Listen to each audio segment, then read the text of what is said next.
Assalamualaikum warahmatullahi wabarakatuh. Allahu Akbar, Allahu Akbar,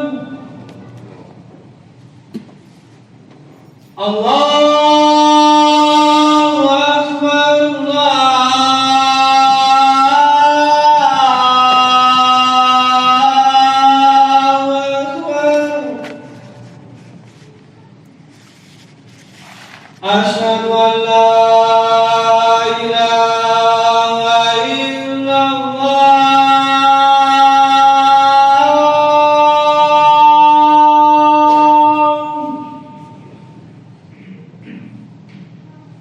Asyhadu an la ilaha illallah.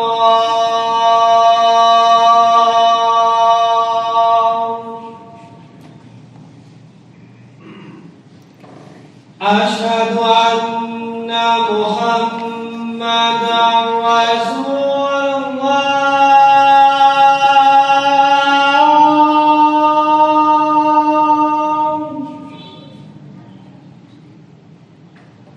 Asyhadu anna Muhammadan Rasulullah.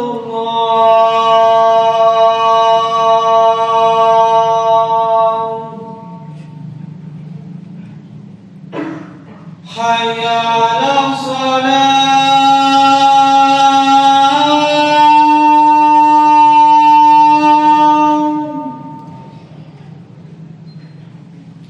Hayya 'alas shalah.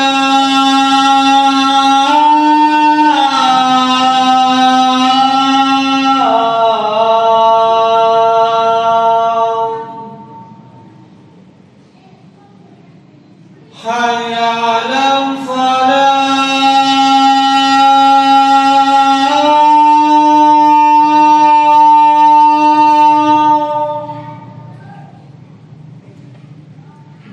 Hayya 'alal falah.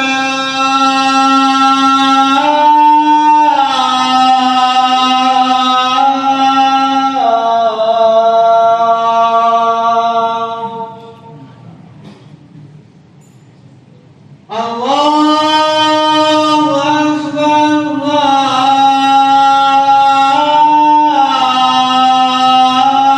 Allahu Akbar. La ilaha illallah.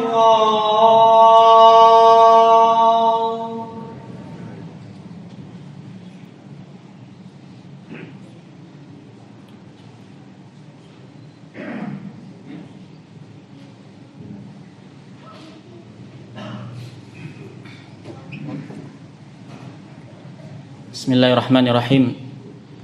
Innal hamdalillah nahmaduhu wa nasta'inuhu wa nastaghfiruh wa na'udzu billahi min shururi anfusina wa sayyiati a'malina. May yahdihillahu fala mudilla lahu wa may yudlil fala hadiya lahu. Wa ashhadu an la ilaha illallah wahdahu la syarika lahu wa ashhadu anna Muhammadan 'abduhu wa rasuluh. Sallallahu alaihi wa ala alihi wa sahbihi wa sallama tasliman mazida. Ya ayyuhalladzina amanu taqullaha haqqa tuqatih wa la tamutunna illa wa antum muslimun. Ya ayyuhan nasu taqu rabbakumul ladzi khalaqakum min nafsin wahidah wa khalaqa minha zawjaha wa batha minhuma rijalan katsiran wa nisaa. Wattaqullaha alladzi tasaaluna bihi wal arham. Innallaha kana 'alaikum raqiba. Ya ayyuhalladzina amanu taqullaha wa qulu qawlan sadida yuslih lakum a'malakum wa yaghfir lakum dhunubakum wa may yuti'illaha wa rasulahu faqad faza fawzan 'azima. Thumma amma ba'd fa inna khairal hadithi kalamullah wa khairal hadi hadyu Muhammadin sallallahu alaihi wasallam wa syarral umuri muhdatsatuha wa kullu muhdatsatin bid'ah wa kullu bid'atin dhalalah wa kullu dhalalatin finnar. Ma'asyiral muslimin rahimani wa rahimakumullah. Sesungguhnya segala puji hanyalah milik Allah. Kita memujinya dan kita memohon pertolongan kepadanya. Kita memohon ampunan kepada Allah Subhanahu wa taala dari dosa-dosa kita. Kita berlindung kepada Allah dari kejelekan diri-diri kita, dan kita berlindung kepada Allah dari keburukan amalan-amalan kita. Maka barang siapa yang Allah beri dia hidayah, niscaya tidak akan ada satu makhluk pun yang dapat menyesatkannya. Begitu pula sebaliknya, barang siapa yang Allah sesatkan, niscaya tidak akan ada satu makhluk pun yang dapat membimbingnya ke arah hidayah. Dan saya bersaksi bahwasanya tidak ada sesembahan yang berhak untuk diibadahi melainkan Allah Subhanahu wa taala semata, yang tidak ada sekutu baginya. Dan saya bersaksi bahwasanya Muhammad adalah hamba dan rasulnya, sallallahu alaihi wa ala alihi wa sahbihi wasallam.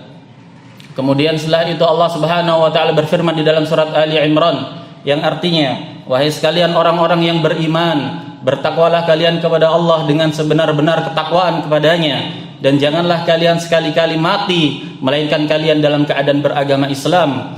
Allah Subhanahu wa taala berfirman di dalam surat An-Nisa yang artinya, wahai sekalian manusia, bertakwalah kalian kepada Rabb kalian yang dengan namanya, yang ya ayuhan nasu taqu rabbakumul ladzi khalaqakum min nafsin wahidah. Wahai sekalian manusia, bertakwalah kalian kepada Rabb kalian yang telah menciptakan kalian dari diri yang satu, yaitu Adam alaihi salam, dan darinya Allah menciptakan pasangannya yaitu Hawa alaihi salam. Dan dari keduanya Allah memperkembangbiakan laki-laki dan perempuan yang banyak. Dan bertakwalah kalian kepada Allah yang dengan namanya kalian saling meminta satu dengan yang lain, dan peliharalah hubungan kekerabatan. Sesungguhnya Allah Subhanahu wa taala Maha mengawasi kalian. Allah Subhanahu wa taala berfirman di dalam surat Al-Ahzab yang artinya, wahai sekalian orang-orang yang beriman, bertakwalah kalian kepada Allah dengan sebenar-benar ketakwaan kepadanya, dan ucapkanlah perkataan yang baik, katakanlah ucapan yang benar. Semoga dengan itu Allah memperbaiki amalan-amalan kalian dan Allah mengampuni dosa-dosa kalian. Barang siapa yang bertakwa kepada Allah dan Rasulnya, niscaya dia akan meraih kemenangan yang besar. Kemudian setelah itu, sesungguhnya sebaik-baik perkataan adalah perkataan Allah Subhanahu wa taala, dan sebaik-baik bimbingan adalah bimbingan Rasulullah Muhammad sallallahu alaihi wasallam, dan sejelek-jelek perkara adalah perkara yang diada-adakan di dalam agama, dan setiap perkara yang diada-adakan di dalam agama adalah bid'ah, dan setiap kebid'ahan itu adalah sesat, dan setiap kesesatan maka tempat kembalinya adalah neraka, wal iyadu billah. Jamaah salat Jumat Masjid Al-Muttaqin rahimani wa rahimakumullah. Sesungguhnya Allah Subhanahu wa taala di dalam kehidupan dunia ini telah mentakdirkan peristiwa-peristiwa dan kejadian-kejadian yang silih berganti dari masa ke masa. Allah menjadikan pada yang demikian itu bagi kita semua ibrah, yaitu pelajaran yang bisa kita petik, dan idah, yaitu peringatan yang mampu untuk menggugah kesadaran kita, serta hikmah yang dapat kita ambil sebagai bahan perenungan, agar kita mengerti bahwasanya Allah Subhanahu wa taala dialah Rabb semesta alam, Al-Aziz yang maha perkasa, Al-Hakim yang maha hikmah, maha bijaksana, yang menempatkan segala sesuatu dalam kepresisian yang tinggi dan luar biasa. Allah menciptakan, Allah mentakdirkan segala sesuatunya itu di atas kepresisian yang tinggi. Allah meletakkan segala sesuatunya itu secara rinci, sistematis, dan di atas kesempurnaan. Begitulah Allah senantiasa melakukan dan berkehendak sesuai dengan apa yang Allah kehendaki, dan tidak boleh kita untuk mempertanyakannya. Allah Subhanahu wa taala berfirman, la yus'alu amma yaf'alu wa hum yus'alun. Allah tidak ditanya tentang apa yang Allah lakukan, bahkan makhluklah yang akan ditanya kelak akan setiap apa yang mereka telah lakukan. Allah Subhanahu wa taala juga berfirman di dalam surat Al-Buruj, innahu huwa yubdi wa yu'id wa huwal ghafurul wadud dzul 'arsyil majid fa'alul lima yurid. Sesungguhnya Allah lah, dialah yang memulai segala sesuatunya, dan dia pula yang akan mengulanginya. Wa huwal ghafur, yang maha mengampuni, al-wadud, yang maha mengasihi, dzul 'arsyil majid, yang memiliki arsy yang mulia, fa'alul lima yurid, Allah maha melakukan apa saja yang Allah kehendaki. Allah Ta'ala telah menamakan dirinya sendiri dengan Al-Hakim, dan menamakan dirinya sendiri dengan Al-Qadir. agar manusia menyadari bahwasanya kudrah Allah itu di atas kudrah seluruh makhluknya, dan Allah juga Al-Qahir yang maha mengalahkan, Al-Qadir yang maha mampu atas segala sesuatu, tinggi dan agung di atas seluruh makhluknya, dan bahwasanya hikmah Allah di atas segala hikmah. Kaum muslimin rahimani wa rahimakumullah, likulli hadithin hadithun wa likulli maqalin maqalun. Begitu pepatah Arab berbunyi, yaitu di setiap kejadian atau peristiwa itu ada pembicaraannya, dan di setiap momen itu ada pembahasannya. Maka berbijak dari sini, saya akan membahas dalam khutbah yang ringkas ini, dalam kesempatan kali ini, yaitu sebuah peristiwa yang menusuk dada, yang menghadirkan kesedihan yang mendalam bagi setiap individu muslim yang masih ada setitik keimanan di dalam hatinya, yaitu sebuah peristiwa yang mengoyak harga diri dan kehormatan seorang muslim di hari-hari dan malam-malam terindah dalam kehidupan kaum muslimin, yaitu di 10 hari terakhir bulan Ramadan kemarin, dan berlanjut di hari Idul Fitr, hari kebesaran kaum muslimin, hingga berlanjut hingga saat ini, yaitu peristiwa pembantaian dan radikalisme dengan penuh kekejian dan kebengisan bangsa Yahudi. Semoga laknat Allah senantiasa tertimpakan atas mereka. Mereka melakukan penyerangan dan gangguan kepada kaum muslimin yang sedang beribadah, menindas mereka yang lemah, beringas tak berperi kemanusiaan. Dan yang demikian bukanlah sesuatu yang mengherankan, karena mereka sejatinya memang adalah keturunan dari kaum yang terkutuk, menjadi babi-babi dan kera-kera. Allah Subhanahu wa taala berfirman, "Qul hal unabbi'ukum bi syarrin min dzalika mathubatan 'indallah man la'anahu Allah wa ghadiba 'alaihi wa ja'ala minhum al-qiradata wal khanazir wa 'abadat taghut ulaika syarrun makanan wa adallu an sawa'is sabil." Allah berfirman, katakanlah wahai Muhammad kepada orang-orang Yahudi tersebut, maukah kalian aku tunjukkan, maukah kalian aku kabarkan dengan sesuatu yang lebih jelek, yang lebih buruk dari kefasikan di sisi Allah, yaitu kisah orang-orang yang telah Allah laknat, Allah murkai, dan Allah rubah sebagian mereka menjadi kera-kera dan babi-babi. Mereka beribadah kepada taghut. Mereka itulah seburuk-buruk tempat, dan mereka adalah yang paling buruk, yang paling menyimpang dari jalan yang lurus. Tidaklah mengherankan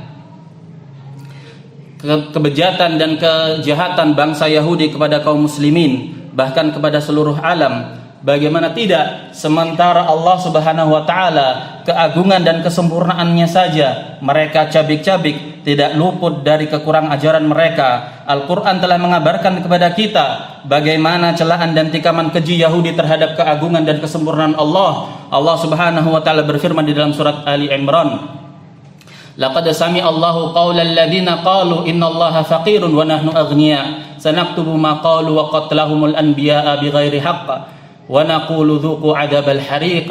Allah kisahkan kejahatan mereka ketika mereka mengatakan, Allah berfirman, sungguh Allah telah mendengar ucapan orang-orang yang mengatakan sesungguhnya Allah itu fakir dan kamilah yang kaya. Niscaya kami akan melakukan perhitungan atas apa yang mereka ucapkan, dan juga pembunuhan mereka, pembantaian mereka kepada para nabi, dan kelak akan kami katakan kepada mereka, rasakanlah azab yang membakar. Kaum muslimin rahimani wa rahimakumullah, perhatikanlah dalam ayat tersebut bagaimana dahsyatnya kelancangan dan kekurang ajaran bangsa Yahudi terhadap kebesaran dan keagungan Allah Subhanahu wa taala dengan mensifati Allah dengan kefakiran. Bahkan lebih dari itu, mereka dengan penuh dusta kemudian mendakwakan diri-diri mereka bahwasanya diri-diri mereka itulah yang kaya. Allah Subhanahu wa taala juga berfirman di dalam surat Al-Maidah ketika bangsa Yahudi mensifati Allah Subhanahu wa taala dengan sifat-sifat yang jelek. Allah berfirman, "Wa qalatil yahudu yadullahi maghlulah." Dan tatkala orang-orang Yahudi berkata tangan Allah itu terbelenggu, tangan Allah itu terikat, kemudian Allah bantah, "Ghullat aydihim." Bahkan tangan-tangan mereka lah yang terbelenggu. Walu'inu bima qalu, terkutuklah mereka, terlaknatlah mereka atas apa yang mereka ucapkan. Bal yadahu mabsuutatan yunfiqu kaifa yasha. bahkan kedua tangan Allah itu terbentang luas. Allah menginfakkan rezekinya kepada siapa saja yang Allah kehendaki. Di dalam ayat ini Allah ingin membongkar akhlak dan moral dari bangsa Yahudi. Bagaimana kehormatan Rabbul Alamin, Rabb semesta alam saja tidak selamat dari kejahatan mereka. Demikian pula para nabi dan rasul tidak selamat dari kejahatan dan kebengisan mereka, di mana mereka banyak membunuh dan membantai para nabi. Allah Subhanahu wa taala berfirman, "Dzalika bi annahum kanu yakfuruna bi ayatillah wa yaqtuluna an-nabiyina bighairi haqq. Dzalika bima 'asaw wa kanu ya'tadun." Yang demikian itu karena kaum Yahudi itu adalah orang-orang yang kufur terhadap ayat-ayat Allah dan mereka senantiasa membunuh para nabi, membantai para nabi tanpa pembenaran sedikit pun. Yang demikian itu karena mereka bertindak melampaui batas dan mereka adalah kaum yang mengadakan permusuhan. Tidak berhenti di situ kaum muslimin, bahkan bangsa Yahudi juga membunuh dan membantai orang-orang saleh, membunuh para ulama. Allah Subhanahu wa taala berfirman di dalam surat Ali Imran, "Innal ladzina yakfuruna bi ayatillah wa yaqtuluna an-nabiyyina bighairi haqq wa yaqtuluna alladhina ya'muruna bil qisti minan nas fabashshirhum bi'adzabin alim." Allah katakan sesungguhnya orang-orang yang kufur, yaitu orang-orang Yahudi, orang-orang yang kufur terhadap ayat-ayat Allah dan mereka membunuh, membantai para nabi. Mereka juga membantai orang-orang yang menyerukan, yang mengajak untuk menegakkan keadilan di muka bumi. Maka berilah kabar gembira mereka dengan azab yang pedih. Bangsa Yahudi juga telah menuduh kehormatan seorang yang suci, seorang yang menjaga kesuciannya, seorang yang terhormat, yaitu Maryam bintu Imran, ibunda dari Nabi Isa alaihi salatu wassalam, dituduh sebagai seorang pezina. Begitu pula Nabiullah Isa alaihi salatu wassalam dituduh sebagai anak zina. Dan bangsa Yahudi juga adalah sebagai pelopor dari kesyirikan, pelopor tersebarnya kesyirikan. Bagaimana Rasul sallallahu alaihi wasallam mendoakan, Rasul mengingat menjelang wafat beliau, tidak pernah lupa akan kejahatan Yahudi. Rasul melaknat dengan mengatakan di sela-sela sakaratul maut, Rasulullah sallallahu alaihi wasallam bersabda, "Qatalallahu al-yahuda." Semoga Allah perangi Yahudi, semoga Allah laknat Yahudi. Ittakhadhu qubur anbiya'ihim masajid. Mereka telah menjadikan kuburan-kuburan para nabi sebagai masjid, sebagai tempat ibadah, sebagai tempat beriktikaf, sebagai tempat bersemedi, dan itu semua adalah kesyirikan. Di antara kejahatan bangsa Yahudi lainnya adalah kelicikan dan makar serta tipu daya mereka dalam melampaui batasan-batasan Allah yang telah Allah haramkan atas mereka. Lihatlah makar dan kelicikan mereka dalam kisah hari Sabtu, ketika Allah larang mereka untuk bekerja. Allah firmankan di dalam surat Al-A'raf di ayat yang ke-163, "Was'alhum 'anil qaryati allati kanat hadiratal bahri idh ya'duna fi sabt, idh ta'tihim hitanuhum yawma sabtihim syurra'a wa yawma la yasbituna la ta'tihim kadzalika nabluhum bima kanu yafsukun." Allah katakan, Allah sebutkan di dalam kisah tersebut, "Wahai Muhammad, tanyakanlah kepada orang Yahudi itu tentang suatu desa, tentang suatu kaum yang mana mereka berada di daerah pesisir pantai, yaitu ketika mereka melanggar hari Sabtu, ketika datang bermunculan ikan-ikan di permukaan dengan banyak, sementara di hari selain Sabtu ikan-ikan tersebut tidak muncul. Kadzalika nabluhum bima kanu yafsukun." Demikianlah kami menimpakan ujian kepada orang-orang Yahudi tersebut atas kefasikan mereka. Sebagaimana telah kita ketahui bersama bahwasanya dalam syariat Yahudi Allah menetapkan bagi mereka larangan untuk bekerja di hari Sabtu. Maka untuk menguji keimanan dan kejujuran bangsa Yahudi, Allah jadikan di hari Sabtu itu ikan-ikan bermunculan, sementara di selain hari Sabtu ikan tersebut tidak bermunculan. Maka mereka mengadakan makar, mereka mengadakan siasat dan tipu daya. Mereka pasang jaring-jaring dan jala-jala di hari Jumat untuk agar mereka panen di hari Minggu. Dan itu Allah sebutkan sebagai suatu pelanggaran yang dengannya Allah jadikan mereka babi-babi dan kera-kera. Allah Subhanahu wa taala juga berfirman menjelaskan bagaimana watak dan karakter dari bangsa Yahudi.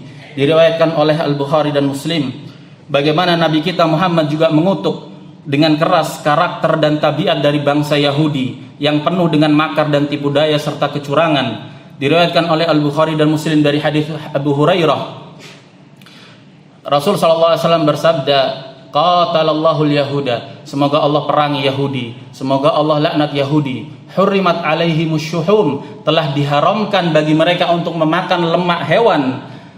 Faba'uha wa akalu thamanah, maka mereka pun tidak habis akal, mereka jual. Mereka tidak makan lemak-lemak hewan tersebut, tapi mereka jual, dan hasil dari penjualan itu mereka belikan untuk makan makanan apa yang mereka halalkan dari hasil penjualan yang haram.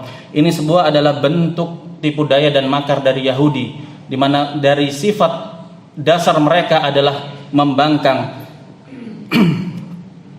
Itulah sepak terjang dan napak tilas bangsa Yahudi. Apakah kepada bangsa yang seperti ini kemudian akan kita harapkan keamanan, akan kita harapkan ketentraman dunia? Apakah kepada bangsa yang menjadikan Islam dan kaum muslimin sebagai kaum yang harus ditindas dan dihinakan, lantas kemudian kita akan berharap bisa hidup nyaman dan tentram berdampingan dengan mereka? Jika keagungan Allah saja mereka hinakan, jika kehormatan para nabi dan orang-orang soleh mereka cabik-cabik, maka dengan kejadian ini, kejadian yang terjadi di Palestina saat ini, kembali kita disadarkan bahwa Yahudi tetaplah Yahudi, bahwa mereka adalah bangsa yang terlaknat, sebuah bangsa yang tak memiliki hati nurani. Maka sungguh dungu orang-orang yang tertipu dan berprasangka baik kepada bangsa Yahudi dengan berkata tanpa ilmu bahwa Islam dan Yahudi adalah saudara dalam agama samawi atau agama langit, dan bahwasanya persengketaan serta permusuhan antara kaum muslimin dan kaum Yahudi itu hanya sebatas persengketaan perebutan wilayah teritorial kedaulatan saja. Dari sini kita juga dapat menyadari kemunafikan seorang tokoh yang berkata bahwa sejatinya kita dan Yahudi, kita dan Nasrani adalah sama, kita dan mereka adalah satu, hanya berbeda dalam mempersepsikan dan menamakan makna Tuhan. Ini adalah kalimat kekufuran. Kaum Yahudi adalah kaum yang penuh dengan pengkhianatan serta kecurangan. Allah Ta'ala telah mempersaksikan demikian itu, bagaimana kejahatan mereka dalam menyembunyikan dan memanipulasi kebenaran dalam keadaan mereka menyadari sepenuhnya dan mengetahui hakikatnya. Bangsa Yahudi telah mengetahui dan meyakini hakikat kebenaran Al-Quran, bahkan mereka mengenali dan meyakini kenabian Rasulullah Muhammad SAW. Allah persaksikan yang demikian itu di dalam surat Al-Baqarah, alladzina atainahumul kitaba ya'rifunahu kama ya'rifuna abna'ahum. Sesungguhnya orang-orang yang telah kami beri Alkitab itu, mereka benar-benar mengenali dia, yaitu Muhammad SAW, sebagaimana mereka mengenali anak-anak mereka sendiri. Wa inna fariqam minhum la yaktumunal haqqa wa hum ya'lamun, dan sungguh benar-benar sekelompok dari mereka itu benar-benar mengetahui kebenaran tapi mereka menyembunyikannya.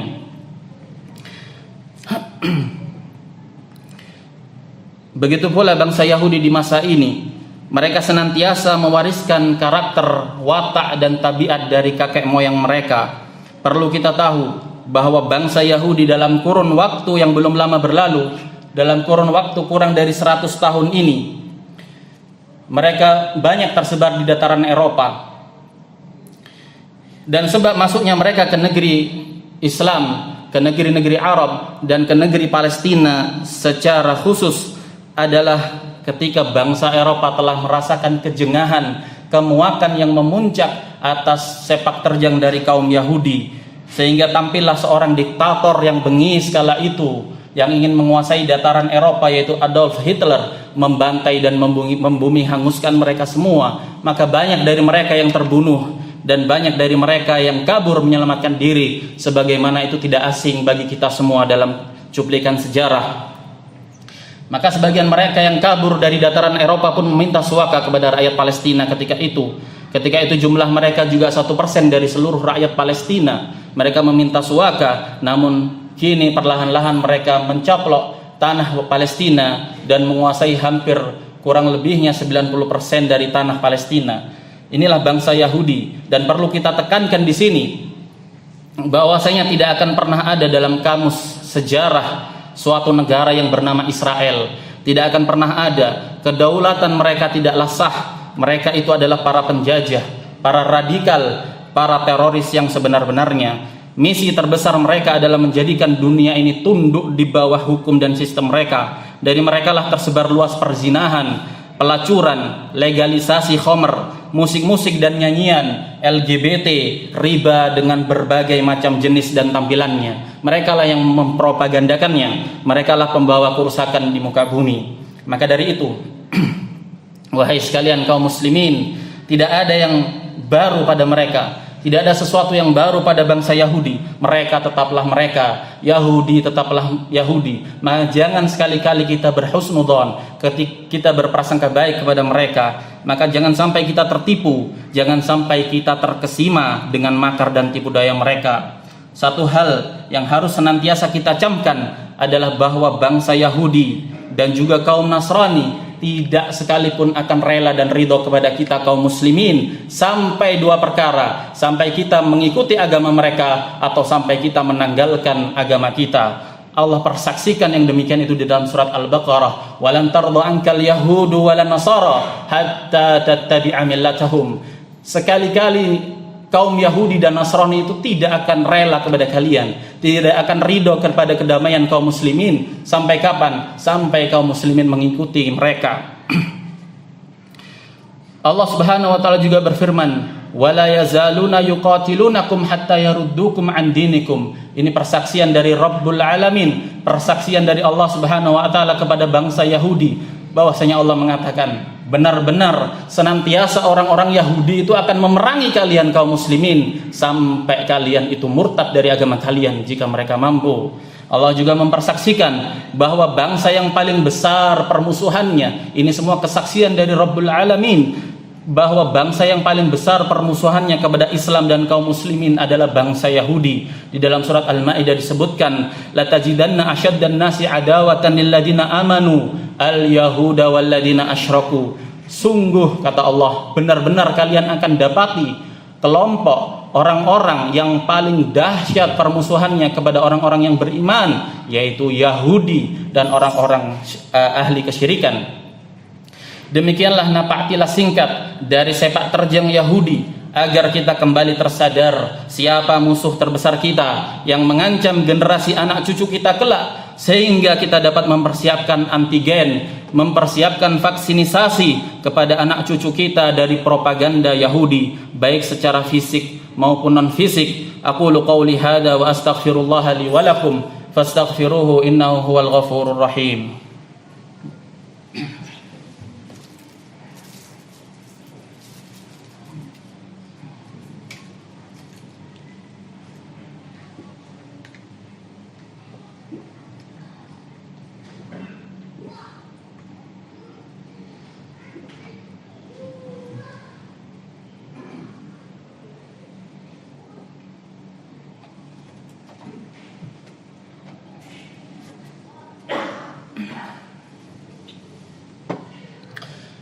Bismillahirrahmanirrahim. Alhamdulillah, wassalatu wassalamu ala rasulillah wa ala alihi wa sahbihi wa man walah. Amma ba'd. Ma'asyiral jama'atul jum'ah rahimani wa rahimakumullah. Setelah kita mengetahui napaktilas sejarah perjalanan Yahudi dalam perjalanan waktu, maka tidak tersisa lagi rasa husnudzon dan rasa berbaik sangka kepada mereka. Hendaklah kita menjadikan mereka sebagai musuh-musuh kita, tidak menjadikan mereka sebagai idola atau panutan. Allah Subhanahu wa taala telah menjanjikan, dan sesuatu yang harus kita yakini dan sesuatu yang bersifat pasti, bahwasanya Allah tidaklah menyelisih apa yang Allah janjikan. Innallaha la yukhliful mi'ad. Allah tidak sekali-kali menyelisih apa yang telah Allah janjikan. Dan Allah menjanjikan kemenangan bagi kaum muslimin. Akan tetapi kemenangan tersebut bersyarat. Allah Subhanahu wa taala berfirman, ya ayyuhalladzina amanu in tansurullaha yansurkum wa yutsabbit aqdamakum. Wahai sekalian orang-orang yang beriman, orang-orang yang mengaku beriman, kalau kalian menolong agama Allah, kalian memperjuangkan agama Allah, kalian memiliki respek yang tinggi, kepedulian yang tinggi kepada agama Allah, niscaya Allah akan menolong kalian dan mengokohkan kaki-kaki kalian. Allah sebutkan di dalam ayat tersebut bahwasanya Allah menjanjikan kemenangan bagi kaum muslimin, namun dengan syarat, yaitu tatkala kaum muslimin mau kembali kepada agamanya. Oleh karena itu Rasul sallallahu alaihi wasallam bersabda, "Idza tabaya'tum bil 'inah," ketika kalian sudah melakukan jual beli dengan inah riba, wa akhadtum adnabal baqar, dan kalian berpegang dengan hewan-hewan ternak, wa raditum bizar, dan kalian ridho dengan pertanian, yaitu kinayah sibuknya kaum muslimin dan mengedepankannya mereka nilai-nilai keduniaan.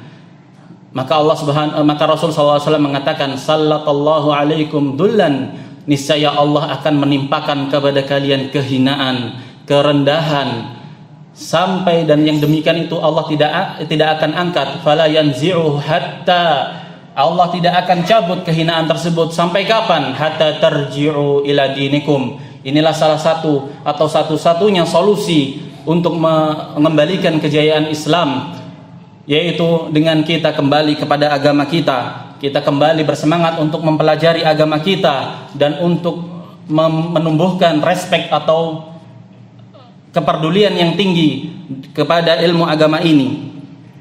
Karena dengan itulah agama Islam dan kaum muslimin dapat tertolong. Allah Subhanahu wa taala telah janjikan, wa laqad katabna fiz zaburi min ba'di dzikri, dan sungguh telah kami tetapkan, telah kami tuliskan di dalam kitab-kitab, di dalam Taurat, di dalam Injil, dan di dalam Al-Qur'an, annal arda yarithuha ibadiyas salihin, bahwasanya bumi ini, tanah ini akan diwariskan oleh Allah kepada siapa? Kepada hamba-hambanya yang saleh, kepada hamba-hambanya yang bertakwa kepadanya. Maka 3 kunci utama untuk membangkitkan kejayaan kaum muslimin. Yang pertama adalah mewujudkan hakikatut tauhid. Kita realisasikan hakikat makna tauhid dan kita bersemangat untuk mendakwahkan dan mempopulerkan tauhid di bumi ini. Karena itulah dakwah para rasul. Allah Subhanahu wa taala berfirman, "Wa laqad ba'atsna fi kulli ummatin rasulan an ibudullaha wajtanibut taghut." Allah berfirman, sungguh kami telah mengutus di setiap generasi, di setiap umat ini seorang rasul. Apa misi dan visi dakwah mereka? Allah Subhanahu wa taala katakan, yaitu mereka membawa 2 misi dan visi, yaitu an ibudullah, agar manusia itu mengibadahi Allah semata, wajtanibut taghut, dan manusia menjauhi segala sesuatu yang diibadahi selain Allah. Kemudian setelah itu, setelah hakikat tauhid terwujudkan, hendaknya kita berpegang teguh dengan sunnah Rasulullah, dengan ajaran Rasulullah. Dengan itulah kaum muslimin akan kembali kepada kejayaan. Ketika kaum muslimin telah mengagungkan sunnah-sunnah Rasulnya dan tidak menyelisihinya, karena menyelisihi sunnah dari Rasul Shallallahu Alaihi Wasallam itu sangat fatal akibatnya. Lihatlah kepada kisah perang Uhud, bagaimana di sana adalah umat terbaik di generasi-generasi terbaik dalam umat ini, yaitu barisan para sahabat. Ketika mereka berijtihad, ketika tampak pada mereka tanda-tanda kemenangan bagi kaum muslimin, ketika kaum musyrikin telah terpukul mundur, maka mereka lupa akan wasiat Nabi SAW untuk tetap berada di atas bukit Uhud. Maka mereka semua pun turun, dan ini bentuk penyelisihan kepada Nabi SAW yang tampaknya sepele, hanya satu saja penyelisihannya, tapi Allah timpakan kepada mereka kekalahan yang mutlak, kekalahan yang telak. Bahkan terbunuh salah seorang terbaik dalam umat ini, yaitu Hamzah ibn Abdul Muttalib. Bahkan Rasul SAW pun pecah gigi geraham beliau dalam perang Uhud tersebut, yang mana sebabnya adalah karena kemaksiatan di dalam barisan kaum muslimin. Maka kemaksiatan kepada Rasulullah SAW ini bukan perkara yang sepele. Ingatlah pula apa yang terjadi dalam perang Hunain. Allah Subhanahu wa taala menghukum kaum muslimin yang ketika itu jumlah mereka mayoritas, jumlah mereka sangat banyak, tapi Allah timpakan dengan kekalahan. Id a'jabatkum kasratukum falam tughni ankum syai'a. Ketika kalian ada rasa bangga diri, kalian merasa pede, kalian merasa percaya diri dengan jumlah kalian yang banyak, dengan jumlah pasukan kalian yang banyak, maka berkuranglah rasa tawakal kepada Allah dan Allah timpakan kekalahan. Hal ini menunjukkan bahwasanya untuk memulai kejayaan Islam adalah kita membangun individu-individu yang berkualitas, individu-individu yang melek terhadap syariat Islam, yang menjunjung dan mengagungkan sunnah nabinya. Kita mulai dari diri kita sendiri, kemudian orang yang terdekat, perlahan-lahan sehingga mujtama' masyarakat menjadi masyarakat yang melek terhadap perkara agamanya. Diriwayatkan oleh dari sahabat Zainab binti Jahsh, istri Rasul sallallahu alaihi wasallam. Beliau berkata, "Ya Rasulullah, anuhlaku wa fina salihun?" Apakah kita ini akan dibinasakan? Apakah kita akan mengalami kebinasaan sementara di tengah-tengah kita ini ada orang-orang soleh? Ini yang berkata adalah sahabiyah, para sahabat masih ada di masa itu. Maka Rasul sallallahu alaihi wasallam menjawab, "Na'am." Ya, akan binasa kita semua. Kapan itu terjadi? Idza kathural khabath, ketika kemaksiatan itu sudah merajalela, maka balanya atau ujiannya akan menimpa semuanya. Maka itu semua disyariatkan bagi kita semua untuk senantiasa melakukan amar ma'ruf nahi mungkar dalam batas kemampuan kita. Allahumma ansur al-muslimin al-mustad'afina fi kulli makan. Allahumma ansur al-muslimin al-mustad'afina fi Palestin. Allahumma a'izzal Islam wal muslimin. Allahumma 'alaika bi a'da'id din. Allahumma 'alaika bil yahudi wan nasara. Allahumma anzil bihim ba'saka wa batshaka wa rijzaka wa iqabaka. Allahumma la tarfa' lahum rayah wa la tuhaqqiq lahum ghayah. Allahumma subba 'alaihim sawta 'adab fa innahum afsadu fil bilad wa qatalul 'ibad. Wa sallallahu wa sallam wa barak ala nabiyyina Muhammad wa ala alihi wa sahbihi ajma'in.